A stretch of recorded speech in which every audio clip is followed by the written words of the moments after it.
Good morning, everybody, and welcome to TLC Live as every Wednesday at 11 más o menos. I'm Andrea Gomez, and my co-host Orlando Sanchez is in a special assignment.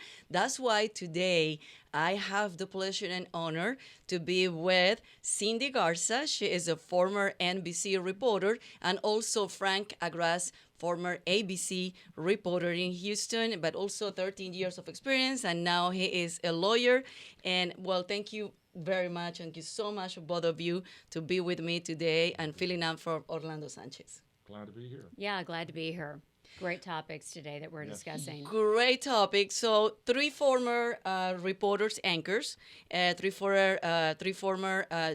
We are still journalists, but three former broadcasting. Right. And so today topic, and we have, because it's been a lot of going on in the media these days, and it's a lot of going on breaking news that we've been seeing with a lot of reporters, not only here in town in Houston with Fox 26, but also in Detroit and Phoenix. And it's a lot of going on in the media, and I am so happy that this is it's happening.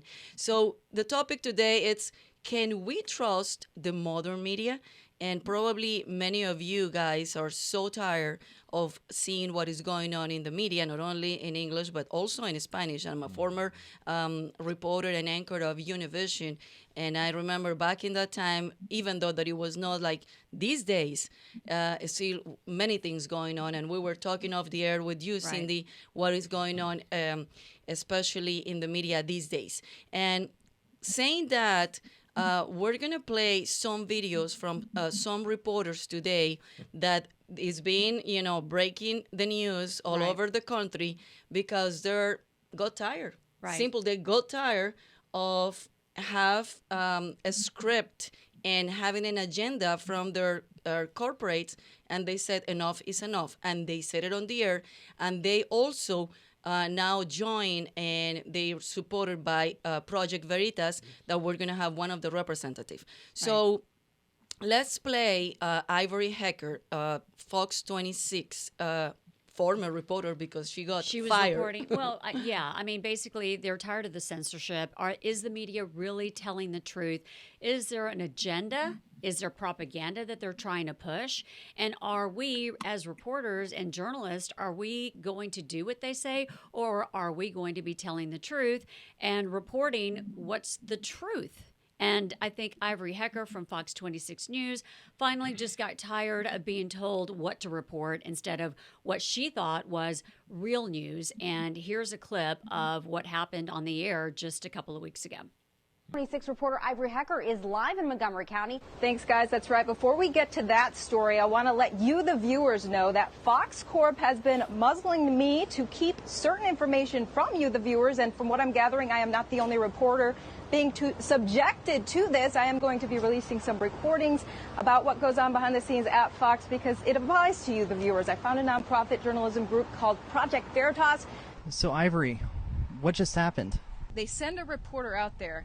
They don't like what the person said, and then they turn around and punish the reporter. Does that make any sense? No. But I guess I'm supposed to know the narrative and stick with it instead of sticking with the facts. And you guys can see those recordings and hear them tomorrow evening.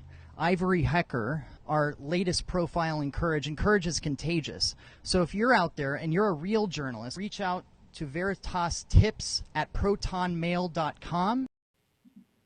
Courage is contagious, and that's why another reporter in Detroit, she's weather anchor, April Moss, and also she is a multimedia journalist.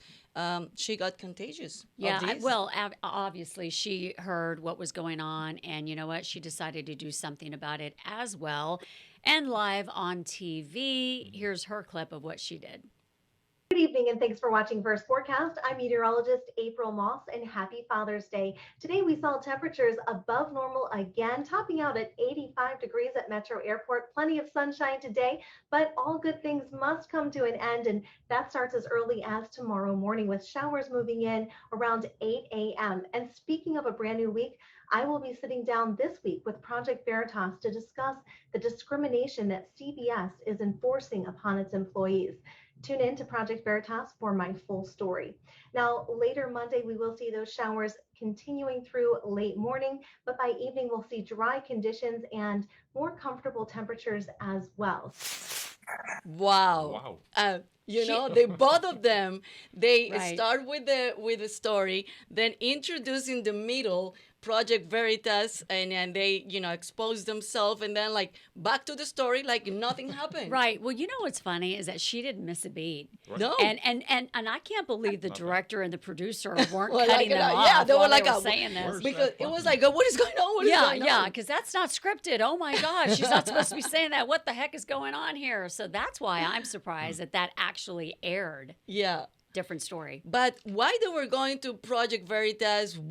Who is Project Veritas? That's why we invite Nick Givas, managing editor at Project Veritas, and he is in New York, and we're so excited. Also, former reporter.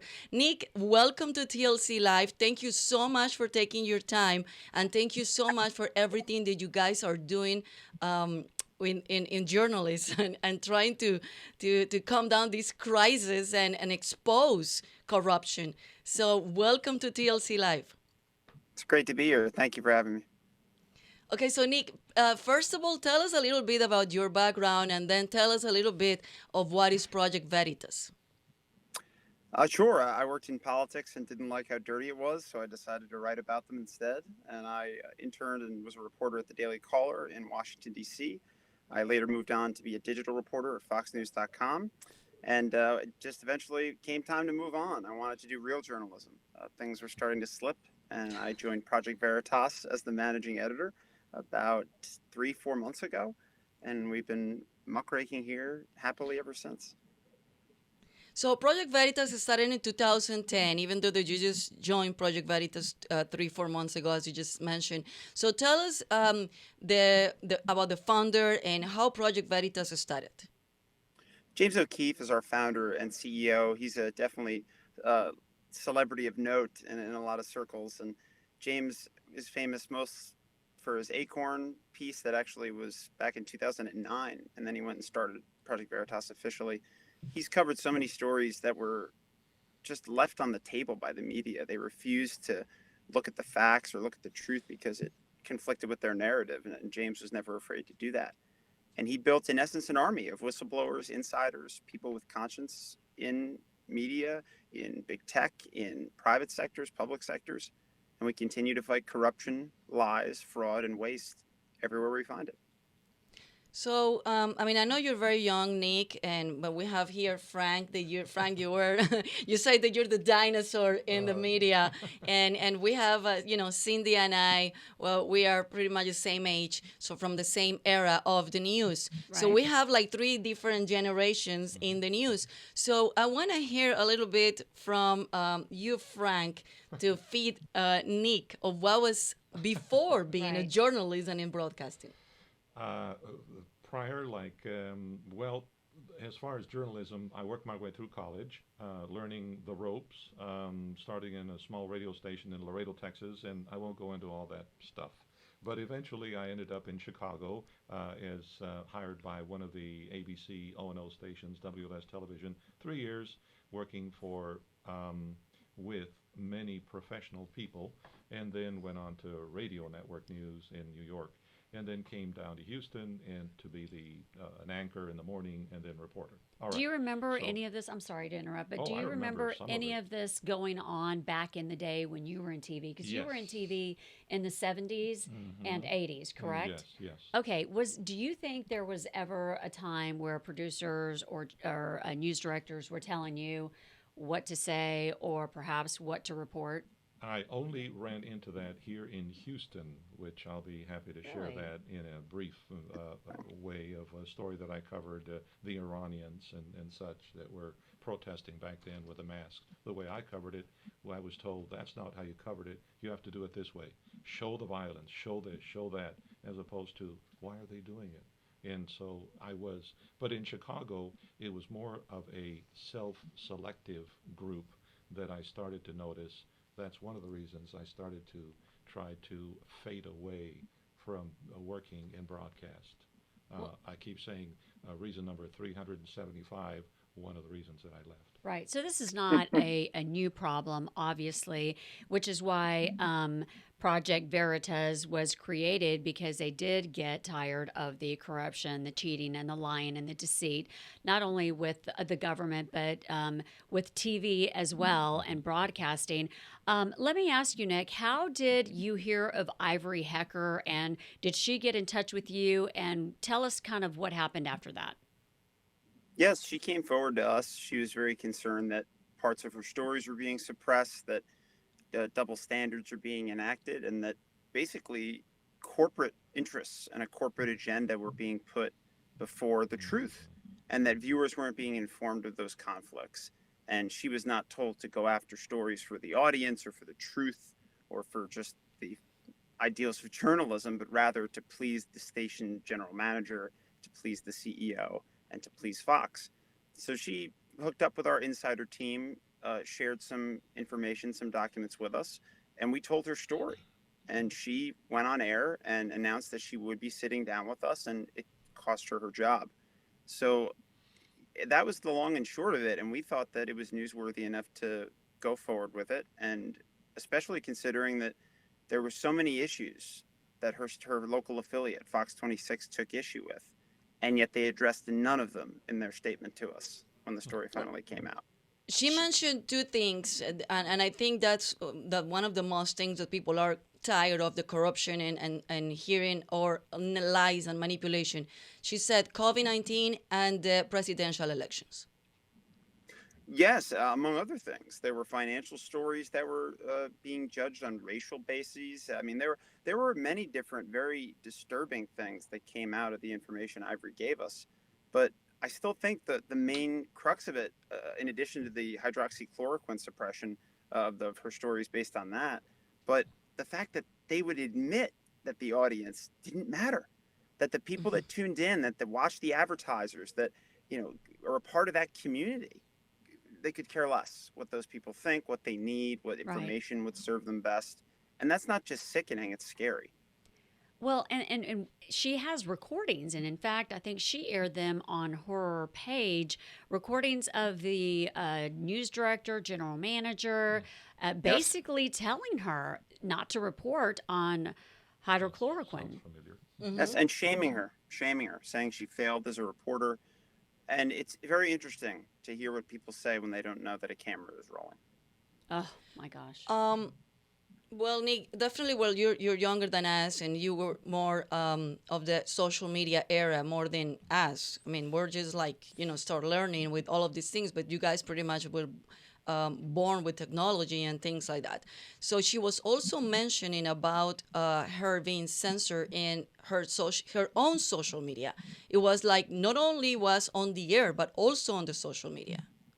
Yes, they told her to not post about hydroxychloroquine despite her experience looking at studies, interviewing doctors, and being in the Houston area, which was a hotbed for that topic, for COVID-19 and for hydroxychloroquine and zinc as a treatment for COVID.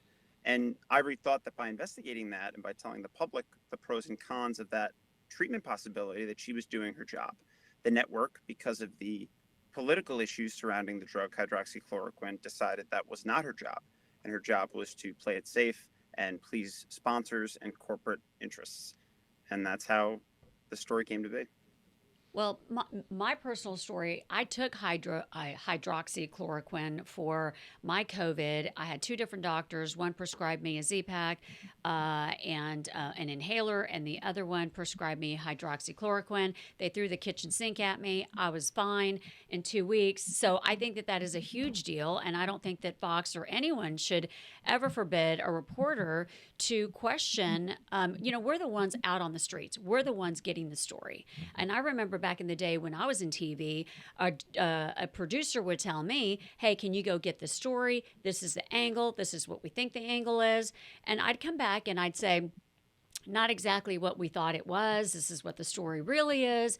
And if they didn't like it, they'd quash it. And they'd say, you know what? Okay, going on to a next story because that's not what we thought it was. But, whether or not, so yeah. And that happens all the time in TV. I mean, I know back in my day, if I thought that it was a different story and I'd come in and I'd say, no, this is the story. Sometimes they'd have the respect for me enough to say, okay, great, we're going to run it your way. But if it didn't follow what they thought it was, they would definitely quash it and they'd put me on something else. Frank, Well, what was your experience back in the days?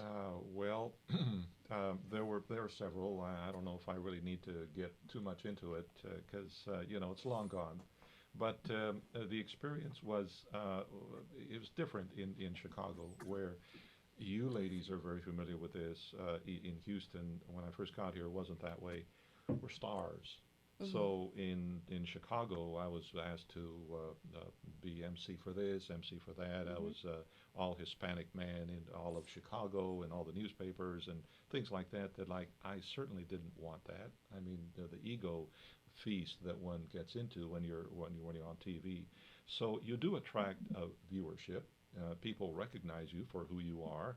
I was the one of 7 first minorities hired by the networks in 1970, written up in Life and Look and Time magazine articles about the 7 who were hired. Shortly after that, some guy named Jerry Rivers got hired in New York, now Geraldo Rivera. Yep.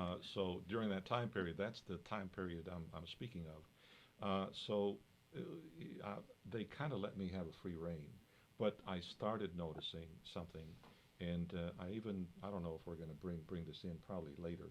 The video of that interview with that will be later. Yeah, that'll be later. That'll be an example of that of how back then things were happening that we're seeing repercussions of today. But here in Houston, I guess I'll get into that. The Iranian riot in front of the French consulate, there was a lot of activity, multiple law enforcement and actual on-camera headbanging with the billy clubs. They didn't have those big long ones, just wooden billy clubs, and then following the trucks and lining them up in the Sally Port of the Harris County jail. Video of all of that. And I was going to use some of that and make a long report, 5-6 minutes, very long, about explaining why they were doing that, which ended up being all kinds of international things happened after that particular riot here in Houston. But I was told, no, keep your what you're saying very short and just bring up the sound and just show all the arrests, one after the other. There was even me standing there, and the police officers were grabbing somebody on the left, somebody on the right, and pushing them into the paddy wagon. It was a show, and for a reason that apparently had something to do with much higher level design, which at that point I need to stop because I really don't know.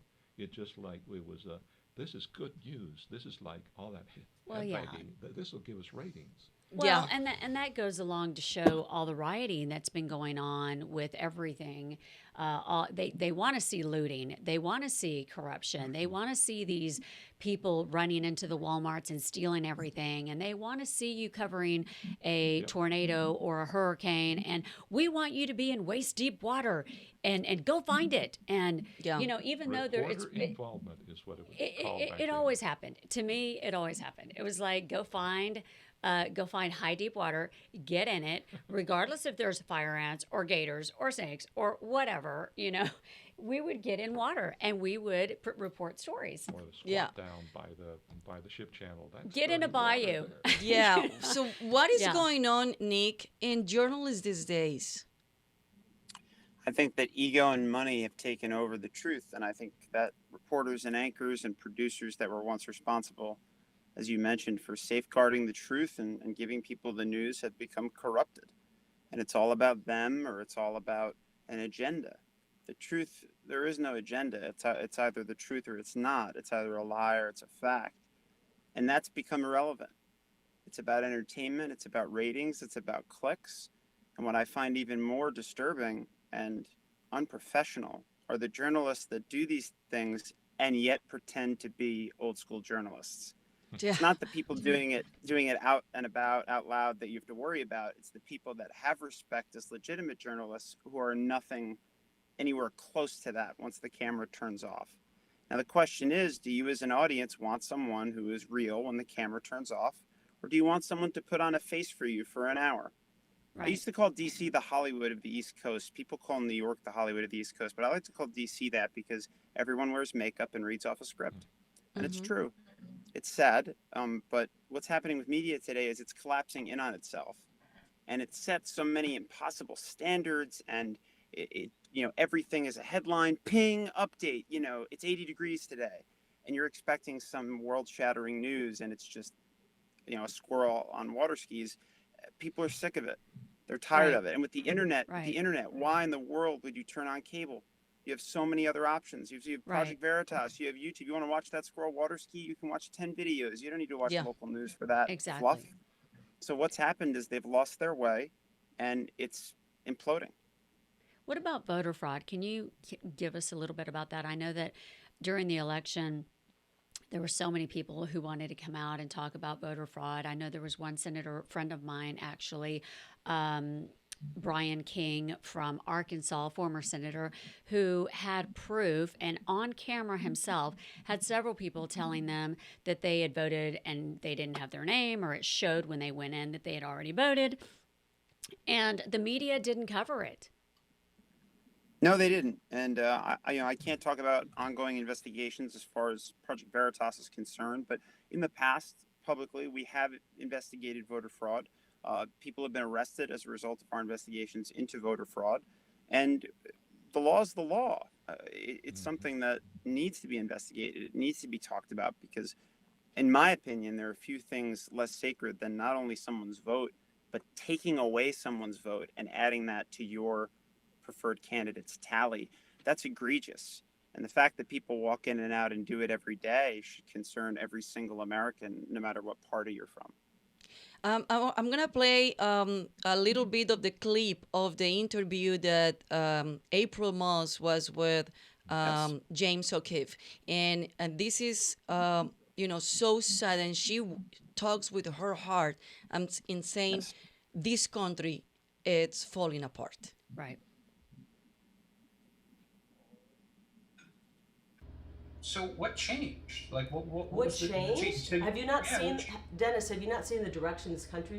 My big concern in all of this, by not standing up, James, and just walking away and saying, okay, I do know that there are people within our organization who definitely know that CBS has a slant, and it slants more to the left.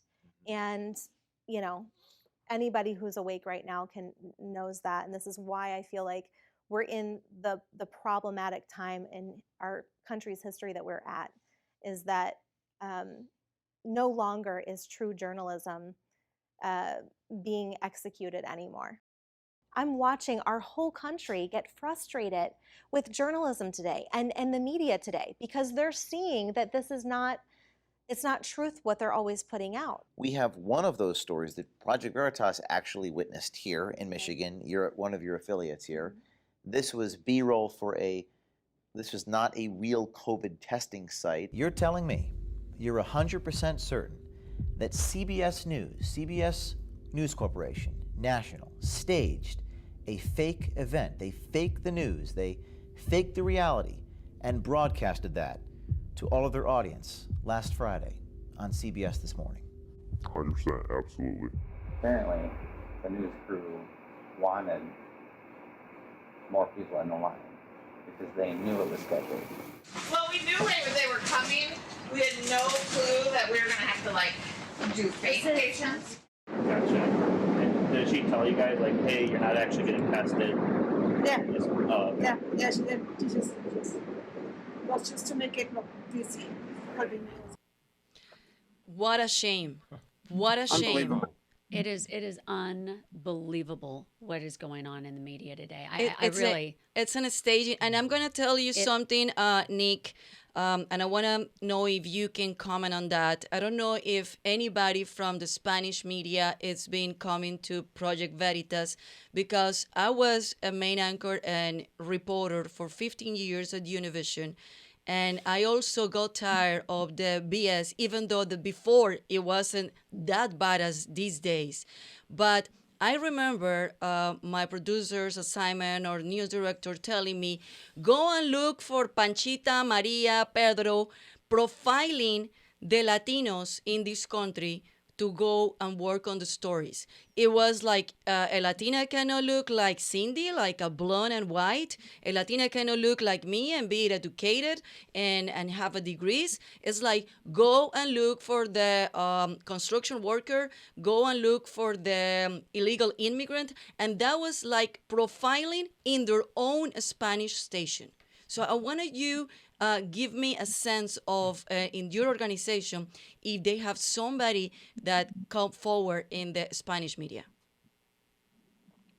I again can't talk about directly about insiders, even though I understand your question. Do we have Spanish-speaking insiders? We have insiders that are from all backgrounds, Spanish included. I can't say who, what, when, where, and how, but we have people everywhere of all backgrounds, of all stripes, coming to us to say we need to tell our story. And I'd like to add that you say they staged it in this racial way. It's not limited to race. They stage it all. They want the time. They want the person to say a specific thing. Some of them will even go so far as to write the answers down for the people they're interviewing. That's fraud. That's fraudulent. And to know that people are making valued decisions, Spanish or English, on these programs, making valued decisions on their lives, and to continue to treat it like it's a movie set or like it's fake, I don't think you need to speak any particular language to understand and unite over the fact that that's ridiculous. That's insanity. So yes, we have people from all over the world come to us and ask us to tell their story, and we're doing our best to churn them out as fast as we can.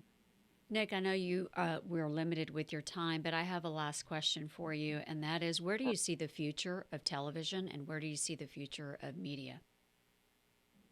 As far as cable television, I've always thought that they are a dinosaur. I compare it to Moneyball, like when the Oakland A's figured out how to play baseball and on base percentage, and slowly but surely took over the league.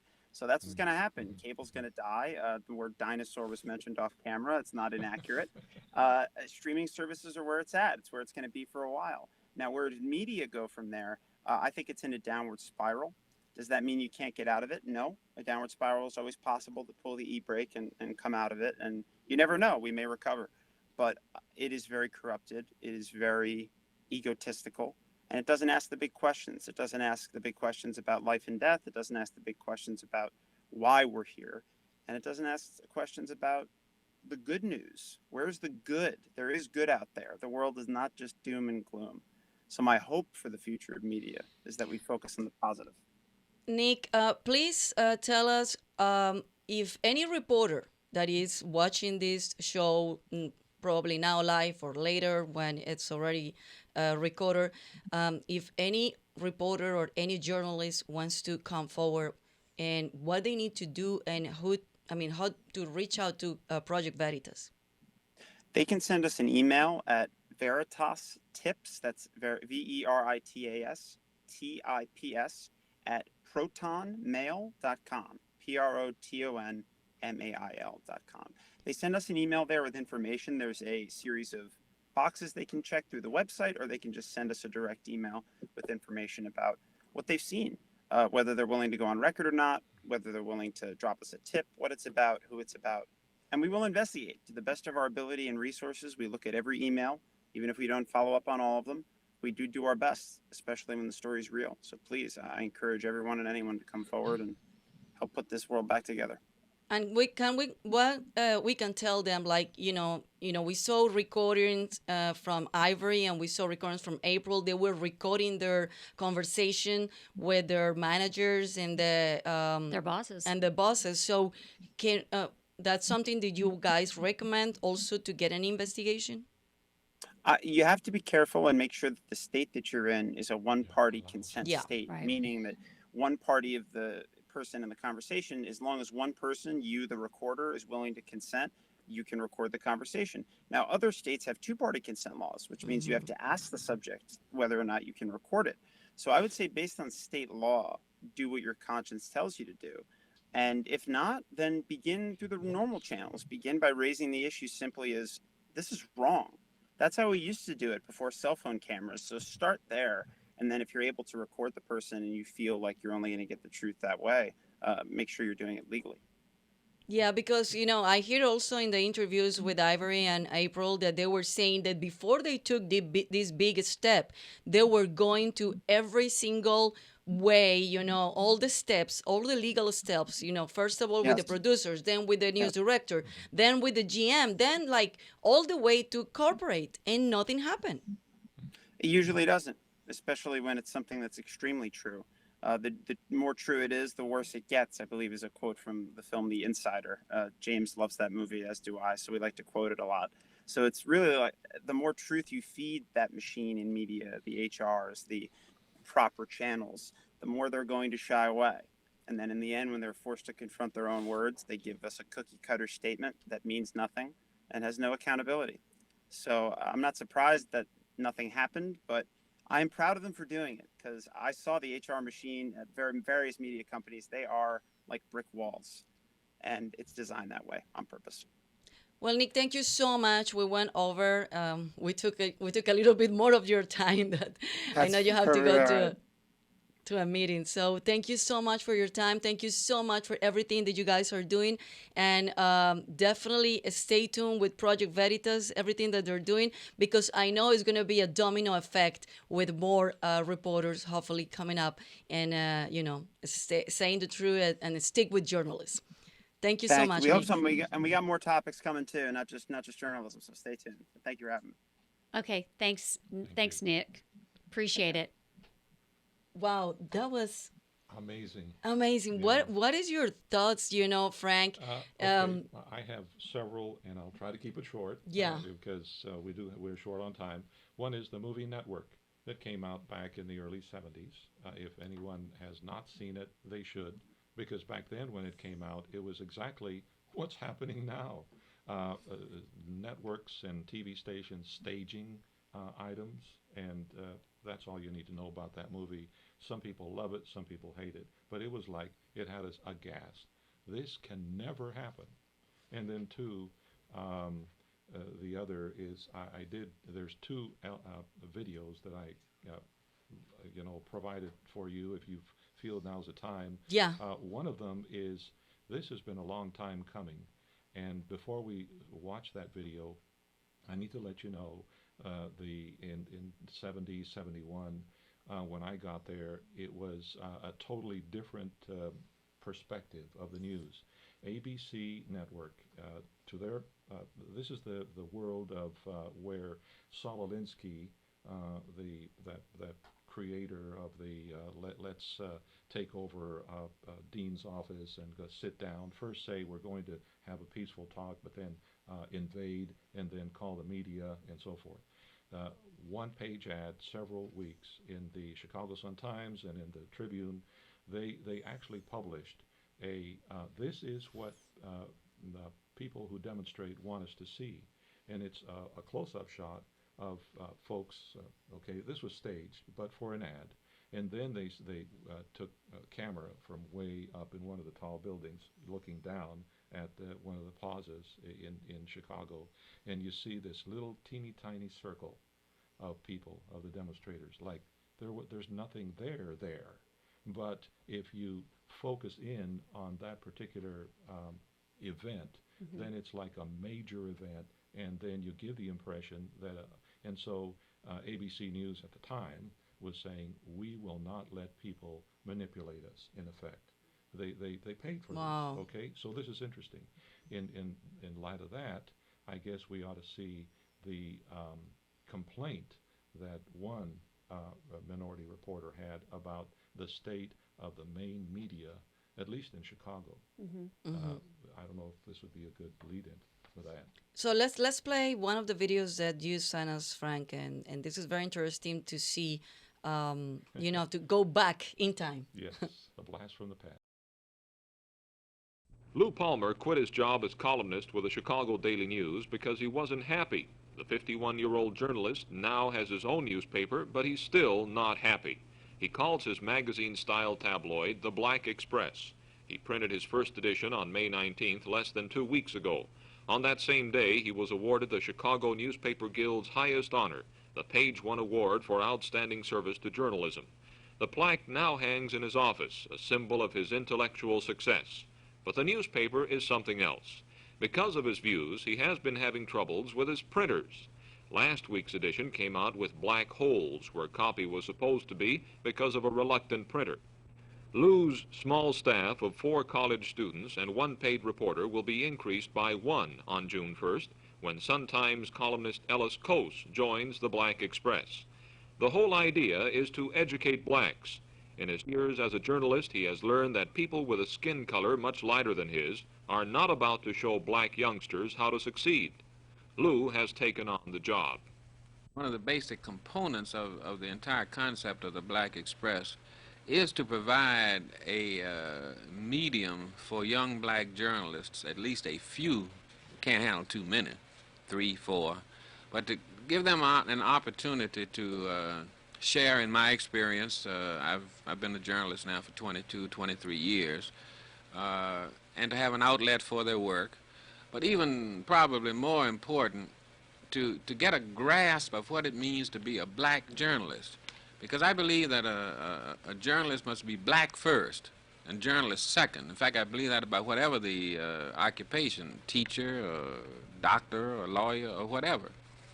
What is the editorial policy of the Black Express?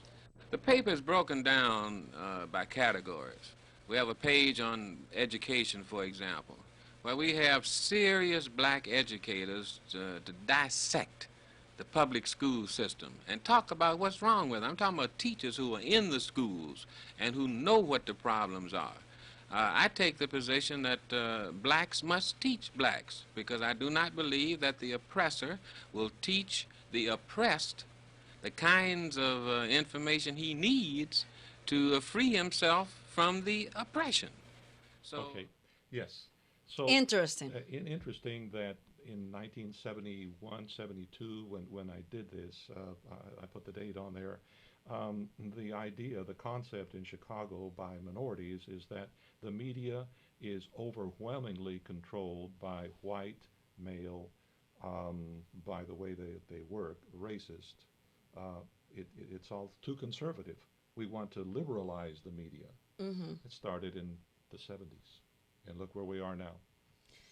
Incredible. So now I want, Frank, you see another clip from, she is Carrie Lake, and former Fox 10 News in Phoenix, Arizona, anchor, and now she wants to run for governor. Oh. She was a former television anchor, and she is running for governor now, and she's basically being bombarded by all of these questions by the media now, and here's what she has to say. 22 years ago, Fox 10 hired me and paired me up with John Hook to bring you the news every night. Shortly after becoming a team, we jumped in the ratings, and we've held the #1 spot for almost all of our time together. Anyone who's worked in TV news can tell you that is not an easy feat, and it's one I'm extremely proud of. And I thank you for that, for tuning in and inviting us into your homes. Sadly. So what changed? Like what changed? Have you not seen, Dennis, have you not seen the direction this country's going? Have you not seen what the Democrats are doing? They're for defunding the police. They're for this ridiculous curriculum that is destroying the minds of our children. Therefore, shutting down businesses, locking us up in our homes, making us wear masks, forcing vaccines on us. They're for abortion all the way up and past birth. Seriously. If somebody is still a Democrat, the Democrat Party has changed. Okay, to give a context on this is because the reporter was asking her about the contributions, because now she is she's a public person in politics. So he went on her record about the contributions, and she says, I mean, she's running now for the Republican Party. Right. So he was like, okay, what is this contribution to Barack Obama? And she was like, it wasn't me. It was my husband. It was my husband. So he said, okay, well, it's part of the family, no? So she said, like, well, if you want to put it that it was a family money, well, yeah. But doesn't mean that because we contribute to Barack Obama, back in that time doesn't mean that now we are informed of what is going on in politics in this country, in the Democratic Party. Right. So he said, like, and she was pointed out that she said, like, well, do you know Ronald Reagan? He was a former Democrat. Democrat, who turned yeah. And Republican. then, so what is wrong with that? Right. It's like, so when you're manipulating the interview, when you're manipulating the information, and this is not right. Tarring by innuendo. Yes. Right. And I think a lot of it, too, was that she was just tired of the current administration, Biden, and not that, she was a Trump supporter, but she was just basically saying that she did not agree with where the country was going now and that she is running for Republican Party. I see that all the time in news. I mean, I personally don't ever vote straight ticket. I am financially, fiscally conservative, but I am very open-minded when it comes to abortion and other issues and women's issues as well. So that doesn't mean one thing or another. However, I do think that my children, I have a daughter who's 17, I have a daughter who's 15, both of them now with all this, the mask and the being forced to take these vaccines, et cetera, in order to fly or do anything or go to another country. They don't, they think that these vaccines are being shoved down their throats. Mm-hmm. They feel like the government is what's, the people under the table are taking money from these pharmacies who are making these drugs. And quite frankly, they are very jaded. I think that that's the correct word. They're jaded. They're also, going through the whole the voting and everything, and they definitely agree that there is some voter fraud. Now that's hard to prove, which is why a lot of media exactly don't report that, because it's extremely hard to prove voter fraud. But my children are like, Mom, my vote doesn't count. I mean, how does it count? How does this happen overnight? How does someone who's way up in the lead of the presidential election in the morning, how does that person lose? I mean, I understand, right, that there were counting ballots and whatnot. However, we definitely need to look into that. Come on. I mean, honestly. And I'm not saying this because I'm a Trump supporter or I'm a Biden supporter. I'm saying this just as a person who worked in media, who worked in journalism.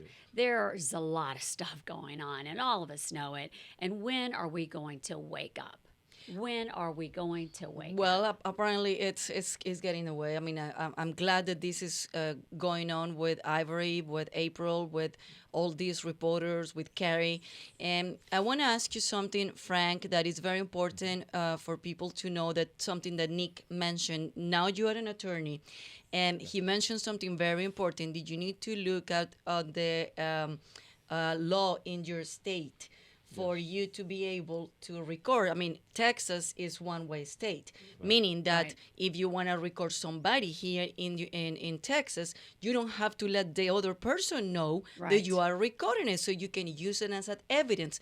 That is very important to know. But not only if you are a reporter or you are in the media, that's something important to know if you are a regular citizen. If you see that if something is going on, corruption in your company or in any business, you can record people without telling them that you're recording, and you can use that as an evidence. So I wanted you to give us a legal background on that and what people can do or not, because this is very important to explain for people that are not familiar with that. We used to get training in media law every year, but not everybody's exposed to that. Right. Well, I'm not certain what type of training you had, but when you use the word evidence, that's a very strong word. Evidence is something that must be shown in court to prove the fact of the matter asserted. Oh, okay. And if it's going to be used in court, then one of the things I really suggest is that whatever you do with the tape, that you can say that this was a true and correct version of the tape, that then you worry about the chain of evidence, that you make sure that no one else has touched it, because anybody who's going to to use non-legal terms, shove against you Mm-hmm. and try to prove that you must have doctored this, because you hear that all the time. Right. If you're going to do that, then be sure that you have proof, witnesses that this tape was then kept in a safe place. That's the only thing that I can talk about. Now, the other type of support for an opinion or for a fact that you want the public to know, that is something that might be, I guess you can use it, but be very careful, be expecting other people to react to it.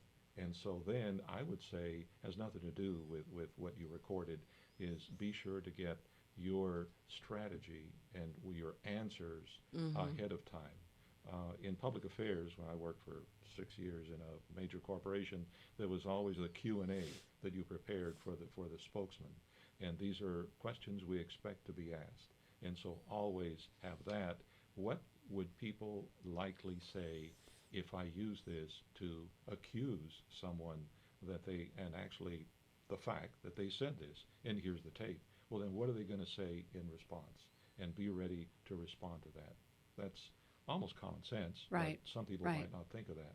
They just say, well, I'm going to post this, which I won't get into how Right. today's world in social media is, I feel like doing it, so I do it, which is my, pet peeve of social media. It's just Right. like emotion. Right. Of course, and that's one of the problems now that also we are facing to getting our information. We are not getting information. We're totally misinformed, Yes. not only with the media but also with the social media. And people are not really doing their homework. People are not really digging into something and investigating something. They just getting all these. The news from everywhere, and they just getting brainwashed. And Well- they're not really educating themselves. They're not really digging into anything. Right. So journalism is about the truth and the facts. So I want to play a video also probably from your time. Yes. That is the video number 6, Mark, that it's the journalists are based in one simple thing. It's just the facts. Facts. Right. And then if you want to say something, then it's labeled as commentary. Is this Right. mine? And that's a big No, deal. it's a video that another I one. sent to Mark. Yeah. Okay, we can talk Let's about see. that in just a second, but let's play this clip. Were based on one simple idea. Let's ask the questions that might be on the minds of the people looking in. They would love to feel that if I were there in that chair where Wallace is, here's what I want to know. Who wants to kill you? What the dickens are you doing? Mr. Ferguson, I mean, it's quite apparent that something's going on there. I mean... He went after politicians. Why'd you take the money? My taking the money had nothing to do with the legislation. I mean, you're a crook. And hoods. And a murderer. That's what they say. Nobody is asking these questions anymore. All right. Right. Well, here's the thing with TV now. You've got a certain amount of time. Everyone, the producers are telling you a minute and a half. Don't Or go less, over. a minute and 15 yeah, seconds. a minute, and you have a minute and 15 seconds to tell say your everything. story. And so that's why they call it investigatives, like when the investigators get involved, which I was part of that investigative team for a quick minute before I started doing the minute and a half stories. But they give you a little more time, a little more in depth. You can go in depth to get the real story and what's going on. And by the way, I'm not saying that all journalism is false. No. I mean, for sure, there's a lot of good TV out there. But now in this day and age, they don't let you tell the sometimes stories can't be told in a minute and a half. Sometimes you need 5 minutes to tell the story, to get all the facts and to get everything, the corruption, the lies, the deceit, whatever, and tell both sides of the story. I'm just saying that from a journalist perspective, I know that, you have just a certain amount of time to get your point across, and they do want you to, get the rioting and get all the bad stuff and all the, the negative and the corruption and all that stuff in a minute and a half. Another point I wanted to make was, with these reporters who are coming out, what does their future look like in TV? I mean, let's be honest. If you're coming out and you're recording your bosses and your managers, good luck ever getting a job in TV again if that's where you want your career to go. I'm not saying don't tell the truth. Don't call your station out for not letting you do your story. I'm not suggesting that at all. I'm just saying that it's a hard predicament to be in when you get sick and tired of being managed and biased and being told what to report. And then suddenly you expose your station and your corporation, and then you want another job in TV. I'm not saying don't tell the truth. I'm not saying don't call them out, but we have got to be serious about this. Like, that's why it costs their jobs, but I'm glad that this is happening because this is going to bring good things. Right. I think this can, and these days with the technology and the online, that you can create content online. You don't have to be affiliated with these big corporations that they want to manipulate everything. But how do you see it, Frank? That yes, the choice of expert who you are asked to interview. Can I give an example right quick? Yeah.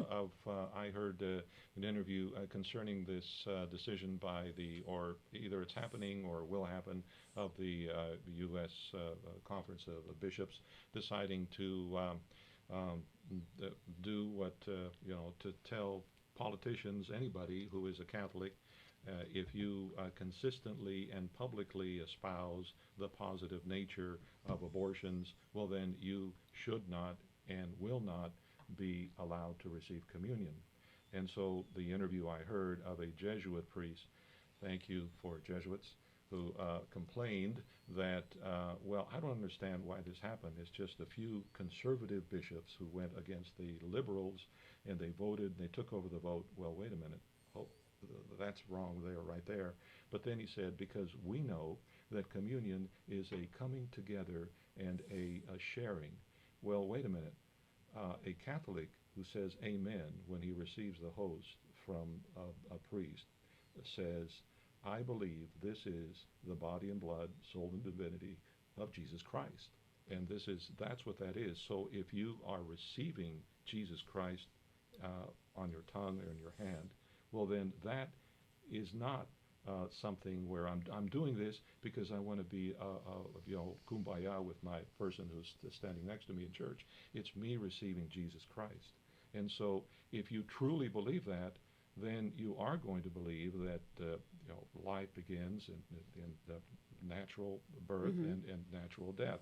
It is not a decision by someone to kill some life in their womb.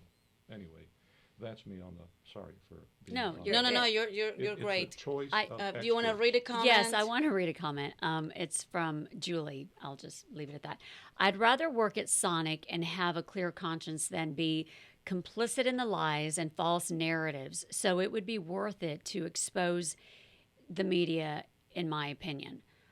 I worked at Sonic. That was my first job out of high school. Wow. So yeah, I'm proud of my first Sonic. job. I like Sonic. No, but it's about how you feel. It's about integrity at the end of the day.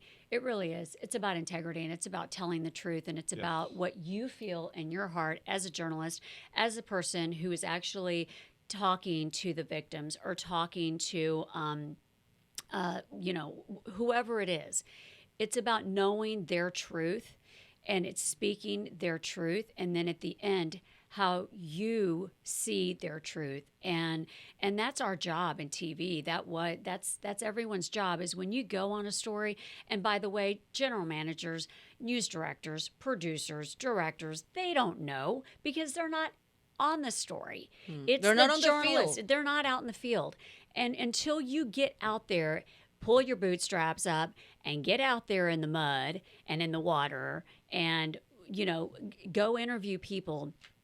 It's their truth. And everyone, like Sylvan, the late Sylvan Rodriguez once told me, he was a mentor of mine, and he once said, everyone has a story to tell. You just have to shut up and listen. Yeah. Listen. Yeah. So that is what a journalist does out in the field. And it doesn't matter whether you interview a president or an elected official or just someone on the street who's had a lot of trauma in their lives and is talking about the loss of a loved one. There is a story to tell, and some of the most compelling stories are those of people who have suffered hurt and pain, and not that of an elected official.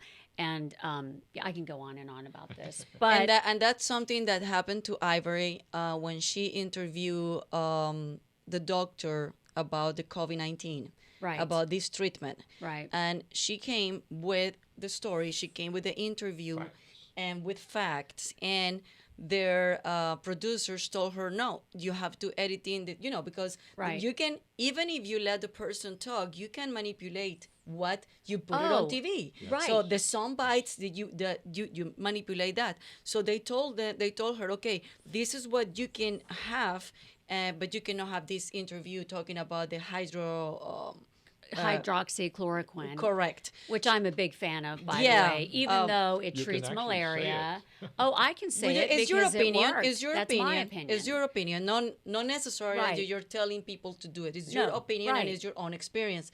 But so they ask her, okay, so if you want to include that, you need to include the whole recipe that the doctor is, all the medicine that the doctor is including, because, we don't want to talk about this. Right. They avoid that. So she said, okay. So she put it in her Facebook page, the whole recipe Right. that this doctor is using. And then they banned her social media for doing that. Right. Wow. They basically took out what that Not right. they took out the last soundbite, the last interview with that doctor who said that Joseph I Baron. prescribe that he said I prescribe hydroxychloroquine. They took that out purposely. Now they sometimes do that, and it really is just so nerve-wracking to me because it doesn't tell both sides of the story, and it doesn't tell the full truth. And I'm saying this from experience. It's happened to me before, where they'll say, "Don't, you got to cut it down. Find a soundbite that you can get rid of, and cut that story down. Yeah. We need a minute 15. We don't need a minute 30."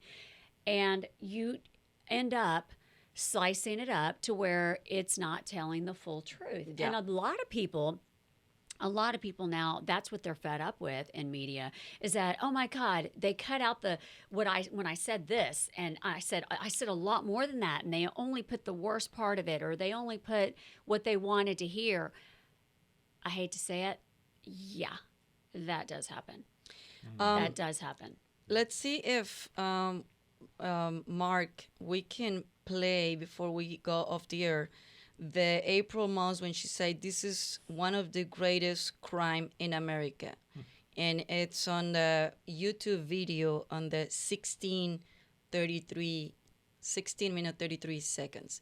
Let's see if we can play that. This is so what is going on right now. So what changed? Like what Good evening, and thanks for watching First Forecast. I'm meteorologist April Moss, and happy Father's Day. Hey, Chuck. So I saw what you did on the air yesterday. Yes. You may get terminated for that. Are you aware of that? Yes, I am. All right, so you're okay with that then?